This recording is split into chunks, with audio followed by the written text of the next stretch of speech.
నమస్తే. శ్రీ మాత్రే నమః. శ్రీ గురుభ్యో నమః. క్రోధినామ సంవత్సరం జనవరి 2025 మేషాది ద్వాదశ రాశుల వారికి ఎలా ఉండబోతోంది పరిశీలన చూద్దాము. ధనస్సు రాశి వారికి బుధుడు లగ్నంలో సంచరిస్తుండడం వల్ల ఆరోగ్య సంబంధిత విషయాల్లో అనుకూలత లోపిస్తోంది. సమాజంలో విశేషమైన పేరు ప్రఖ్యాతలు లభిస్తాయి. రవి శుక్రులు మకరంలో సంచరిస్తూ ఉండడం వల్ల సంతాన సంబంధిత విషయాలు అనుకూలంగా ఉంటాయి. ధన నష్టాన్ని కలిగిస్తాయి. స్వల్ప ధనార్జనను కూడా కలిగించే అవకాశం కనపడుతోంది. కుజుడు వృషభంలో సంచరిస్తూ ఉండడం వల్ల శత్రువులు, రోగము, రుణ బాధలు ఎక్కువగా ఉంటాయి. కోపం అధికంగా ఉంటుంది. ఈ రాశి వారికి జన్మలో రవి, 3వ ఇంట శుక్రుడు, 8వ ఇంట కుజుడు, 12వ ఇంట బుధుడు సంచారం వలన స్థాన చలనములు, అనవసరమైన ప్రయాణాలు, పనులు యందు చిరాకులు, చిక్కులు, ఆటంకాలు, వ్యాపారాలు నష్టాలు గోచరిస్తున్నవి. ఉద్యోగస్తులకు అంతగా అనుకూలమైన కాలం కాదు. తరువాత వీరికి శుభాశుభ ఫలితములు మిశ్రమంగా గోచరిస్తున్నాయి. ఆదాయానికి మించిన రుణాలు చేయవలసి వస్తుంది. తరువాత వివాహాది శుభకార్యాలకు ఆటంకాలు ఏర్పడే అవకాశం కనపడుతోంది. ఉద్యోగస్తులకు ఇష్టం లేని ప్రదేశంలో దూర ప్రాంతాలకు ట్రాన్స్ఫర్లు అయ్యే అవకాశం కనపడుతోంది. గృహ నిర్మాణ నిమిత్తంగా, వ్యాపారంలో పెట్టుబడి నిమిత్తంగా, నూతన వ్యాపారాలు ప్రారంభించడం నిమిత్తంగా రుణాలు చేయవలసి వస్తుంది. అయితే భార్యాబిడ్డలతో ప్రతి చిన్న విషయంలోనూ తగవలు, చిరాకులు ఏర్పడే అవకాశం ఉంది. కాబట్టి చాలా సంయమనం పాటించండి. మనస్పర్ధలకు కూడా దారితీసే అవకాశం ఉంది. బంధువర్గం వారితో విరోధాలు, భేదాభిప్రాయాలు వస్తాయి. మీరు నిర్మోహమాటంగా మాట్లాడడం వల్ల శత్రువులు ఎక్కువయ్యి బంధువుల్లో గౌరవ మర్యాదలు, ప్రేమాభిమానాలు కోల్పోయే పరిస్థితి గోచరిస్తోంది. చాలా జాగ్రత్తగా చూసుకోండి. ఆరోగ్యం సామాన్యంగా ఉంటుంది. శత్రు, రోగ, రుణ బాధలు తప్పవు. వాహన ప్రమాదాలు, దెబ్బలు తగలడము, ఎముకలు విరగడము, చోర భయం కూడా గోచరిస్తోంది. కాబట్టి చాలా జాగ్రత్తగా ఆచితూచి ప్రయాణం చేయండి. ఈ రాశిలో ఉండే స్త్రీలకు వివాహ విషయంలో చేసే ప్రయత్నాలు అంతగా అనుకూలించకపోగా ఆటంకాలు ఎదురయ్యే అవకాశం కూడా కనపడుతోంది. ఉద్యోగస్తులు అధికారుల వల్ల ట్రాన్స్ఫర్సు, ప్రమోషన్సు అయ్యే అవకాశం ఉంది. అధికారులతో గొడవకు దిగబడే అవకాశం కూడా గోచరిస్తోంది. అభివృద్ధికి ఆటంకాలు ఏర్పడతాయి. తలచిన కార్యాలు, పనులు వెంటనే నెరవేరకపోవడము, బంధువర్గంలో స్నేహితులతోనూ విరోధం ఏర్పడము, శత్రువులు ఎక్కువయ్యే అవకాశము, రుణాలు చేసే అవకాశం కూడా కనపడుతోంది. ఆరోగ్యం పట్ల జాగ్రత్త వహించండి. అనారోగ్య సూచనలు కనబడుతున్నాయి. ముందుగా విద్యార్థులకు చదివితేనే కానీ పాస్ అవ్వడం చాలా కష్టంగా కనపడుతోంది. ర్యాంకులు వస్తాయి కానీ అది మెడిసిన్, లా, ఇంజనీరింగ్ విద్యార్థులకు మాత్రమే ర్యాంక్స్ వచ్చే అవకాశం ఉంది. మిగతా చదువులు చదివే వారికి ర్యాంకులు రాకుండా పాస్ అయ్యే అవకాశం ఉంది. మీరు నిరాశ పడకండి. ఒక చిన్న ప్రయత్నం చెప్తాను. ఇది దాటాలి అంటే కనుక మీరు గణేశుడికి అంటే గణపతికి, సరస్వతి అమ్మవారికి కనుక పూజలు చేసినట్టయితే, హోమం చేయించే శక్తి ఉన్నవాళ్ళు హోమం చేయించినట్టయితే కనుక మీరు అనుకున్న స్థాయిలో విజయాన్ని సాధించే అవకాశం కనపడుతోంది. ఉన్నత విద్యలు చదివే వారికి మంచి అవకాశంగా ఉంది. జ్ఞాపక శక్తి కొంతమందికి పెరిగే అవకాశం ఉంది. ర్యాంకులు కూడా పొందగలుగుతారు. మంచి కాలేజీలో సీట్లు వస్తాయి. విదేశాలు వెళ్ళి చదువుకోవాలి అన్న కోరిక ఉన్న వాళ్ళకి ఈ మాసం చాలా చక్కని అనువైన మాసం. కానీ ఈ పరిహారం చేసుకున్నట్టయితే కనుక ఆ చిన్ని ఒడిదుడుకులు కొంతమందికి తీరి సానుకూలమైన ఫలితాలు పొందే అవకాశం కనబడుతోంది. తదుపరి ఉద్యోగస్తులకు ఇష్టం లేని ప్రదేశాలకు ట్రాన్స్ఫర్స్ జరిగే అవకాశం ఉంది. పై అధికారులతోనూ, మీ సహోద్యోగులతోనూ చాలా జాగ్రత్తగా వ్యవహరించాలి. కొన్ని ఉద్యోగాల్లో ఉన్న వాళ్లకు మీ మాటకు ఎదురు ఉండదు. అంటే అనుకూలమైన ఫలితాలు కొన్ని ఉద్యోగస్తులు పొందే అవకాశం ఉంది. ఎంతటి అధికారైనా మీకు అనుకూలంగా ఈ మాసంలో ఉండబోతున్నారు. ప్రమోషన్లు మీరు అనుకున్నట్టుగా వస్తాయి. ఈ ఏరియర్స్ కూడా మీకు ఈ మాసంలో వచ్చేసే అవకాశం కనబడుతోంది. ఫ్లాట్లు కూడా అంటే భూమిని కూడా కొనే అవకాశము కనపడుతోంది.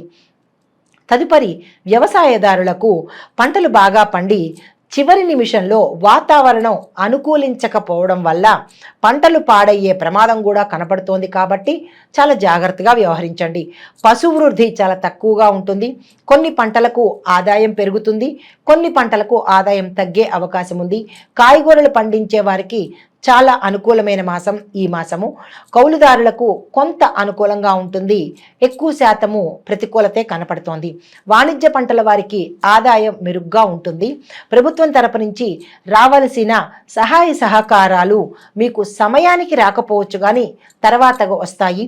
అయితే ఇక్కడ నేను చెప్పదగిన ఒక చిన్న సూచన ఏంటంటే, వ్యవసాయదారులు రైతులకు మీరు ఈ మాసంలో ధనుర్మాసం కాబట్టి ఈ మాసంలో మీరు భూమి పూజ చేయండి, భూమాతకు పూజ చేయండి. వీలైతే ప్రతిరోజు చేయండి. అవకాశం లేని వారు ప్రతి శుక్రవారం భూమాతను పూజించినట్లయితే ఆ తల్లి సంతోషించి మరింత అవకాశాలు, మరింత లాభాలు మీకు తెచ్చిపెట్టే అవకాశం కనపడుతోంది.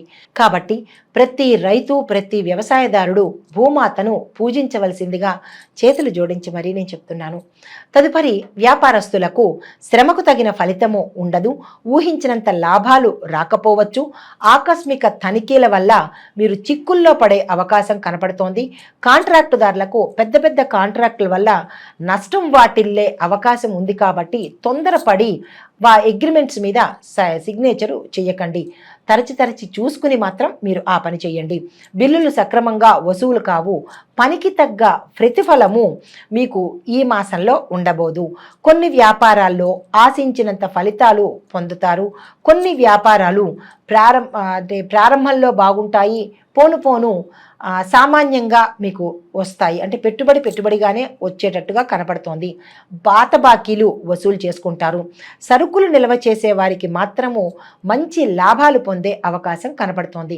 తదుపరి క్రీడాకారులు, కళాకారులు, సినీ, టీవీ, నటీనట వర్గం వారు, గాయని, గాయకులకు ప్రోత్సాహం ఈ మాసం ప్రథమార్థంలో అయితే మీకు కలగదు. ద్వితీయార్థంలో మీకు ఆశించిన దానికన్నా గౌరవాలు, ప్రతిష్టలు, సత్కారాలు, సన్మానాలు కూడా మీకు జరుగుతాయి. నిర్మాతలకు, డైరెక్టర్లకు కూడా ఆశించినంత మంచి ఫలితాలు, అవకాశాలు, మంచి లాభాలు తెచ్చిపెట్టే అవకాశం కనపడుతోంది. తదుపరి రాజకీయ రంగం వారికి ప్రజలలో కలిసి మెలిసి మీరు సమస్యలు పరిష్కరించితే కనుక మంచి పలుకుబడిని సాధించే అవకాశం ఉంది. శత్రువులు కూడా మీకు సహాయం చేసే అంతటి మంచి అవకాశము ఈ మాసము. అయితే కొన్ని పదవుల్లో ఉండేవారు రాజకీయ నాయకులకు ప్రజల వలన ఇబ్బందులు కలిగే అవకాశం ఉంది కాబట్టి చాలా జాగ్రత్తగా వ్యవహరించండి. వారిలో మీ పట్ల వ్యతిరేక భావన ఏర్పడే అవకాశం కనపడుతోంది. మీ చేతి సొమ్ము కొంత ఖర్చు అయ్యే అవకాశం ఉంది కాబట్టి చాలా జాగ్రత్తగా వ్యవహరించండి. గోప్యతను మరీ చెప్పేది ఏంటంటే, మీ గోప్యతను, సీక్రెట్స్ని ఎవరు పడితే వాళ్ళకి చెప్పకుండా ఈ మాసం చాలా జాగ్రత్తగా కాపాడుకోండి. నక్షత్రాల వారీగా పరిహారాలు, సూచనలు. ముందుగా మూలా నక్షత్రం వారు గణపతికి ఓం ఐం గం గణపతియే నమః అనే మంత్రాన్ని 108 సార్లు ప్రతి బుధవారము తప్పనిసరిగా చదవాలి. దీనితో పాటుగా మంగళవారం రోజు కేజీ ఉలవలను కనుక దానంగా ఇచ్చినట్టయితే సానుకూలమైన ఫలితాలను మీరు పొందగలుగుతారు. మీ యొక్క అదృష్ట సంఖ్యలు 1, 4, 5, 9. మీ యొక్క అదృష్ట వారాలు ఆది, గురు, శుక్రవారాలు. అయితే పూర్వాషాఢ నక్షత్రం వారికి ఎలా ఉండబోతోంది? వీరు లక్ష్మీ స్తోత్ర పారాయణ కనుక చేసినట్టయితే, లక్ష్మీ అమ్మవారి పూజ కనుక చేసినట్టయితే కనుక సానుకూలమైన ఫలితాలు మీరు పొందబోతున్నారు. ప్రతి శుక్రవారము కూడా ఏకభుక్తం పాటించండి. అమ్మవారికి అష్టోత్తర పారాయణ సాయంత్రం సమయంలో చేసుకోండి. అయితే శుక్రవారం రోజు బొబ్బర్లను దానంగా ఇచ్చినట్టయితే శుక్రగ్రహ ప్రీతి కోసము భార్యాభర్తల మధ్య అన్యోన్యత, సత్సంతానము కలిగే అవకాశం కనపడుతోంది కాబట్టి ఈ శుక్రవారం రోజు మీరు తప్పనిసరిగా ఈ ప్రయత్నం చేయండి. మీ యొక్క అదృష్ట సంఖ్యలు 4, 6, 7, 9. మీ యొక్క అదృష్ట వారాలు సోమ, బుధ, గురు వారాలు. తదుపరి నక్షత్రం ఉత్తరాషాఢ నక్షత్రం వారు సూర్య ఆరాధన తప్పనిసరిగా చేయాలి.